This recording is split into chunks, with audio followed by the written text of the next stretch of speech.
من ألطف وأسهل الحلويات الجلاش الحلو. لذيذ جدًا وسهل أوي وما بياخدش وقت، بس في الفيديو ده هنعمله بشكل مختلف شوية بالنسبة للتقديم وطريقة اللف وكمان الحشوة. الحشوة بالسميد، يعني بدل الدقيق والنشا هنستعمل السميد، وطبعًا لو أنتم حابين تعملوها بالحشوة التقليدية براحتكم خالص، ما فيش أي مشكلة. هنبدأ بقى بالشربات، هتلاقوا المقادير على الشاشة وفي الdescription. ده كده شكله، وطبعًا كل لمّا بيبرد بيتقل، فعشان كده يُفضّل إنه يتعمل قبلها بيوم أو قبلها بكام ساعة بحيث إنه يكون بارد. الشوية دول كانوا عندي في التلاجة، بُصّوا القوام طبعًا بيكون أتقل من وقت لمّا بيتعمل. بالنسبة بقى الكريمة هتلاقوا المقادير في الdescription وعلى الشاشة. هنجهّزها، وبعد لمّا تجهز وتتقل وتاخد القوام المطلوب هننقلها في طبق إزاز ونسيبها تبرد خالص، تمام. أهم حاجة بقى إن إحنا نغطّيها، نغطّي الوش كويس عشان ما يعملش قشرة، فأنسب حاجة إن إحنا نغطّيها بكيس حراري، بلاش بالstretch film علشان مش هيكون صحّي إن هو يلامس السطح وهو سخن.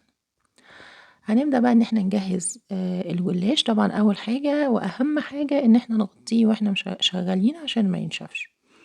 ه هنعمله على شكل رول مش الشكل التقليدي، وهنحتاج بقى في الخطوة دي خليط من الزيت والسمنة، علشان هندهن بين كل طبقة والتانية، يعني هندهن خفيف، ودي الحشوة اللي إحنا جهّزناها.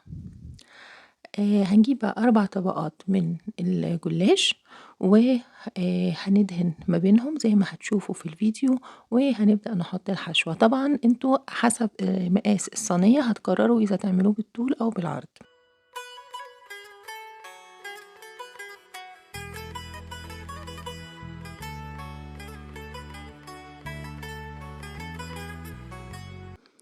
هنحط بقى الحشوة بالشكل ده، وإحنا بنلف الرول نحاول إن إحنا كده نضبّط الحشوة وندّيها volume كده علشان تبقى شكلها حلو وإحنا بنقطّعها.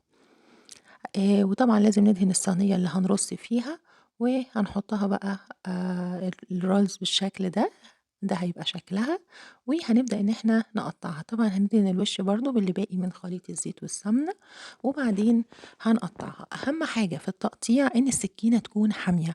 أنا هاقطّعها أو قطّعتها يعني بسكينة كهربا. لو السكينة الكهربا مش متاحة، فنجيب أكتر سكينة حامية أو نسن السكينة ونقطّع بيها، وده علشان الحشوة ما تطلعش ويتقطّع بسهولة.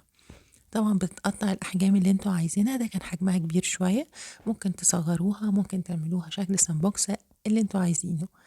وده شكلها لمّا طلعت من الفرن ريحتها خطيرة.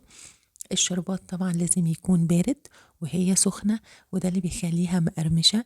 بجد ريحتها كانت حلوة جدًا، طعمها كان حلو أوي، أوي. يا ريت تجربوها وتجربوا الحشوة المختلفة دي وتقولوا لي رأيكم، وما تنسوش لايك وشير، وكمان ما تنسوش تشتركوا في قناة اليوتيوب، ومستنية رأيكم، وبألف هنا وشفا.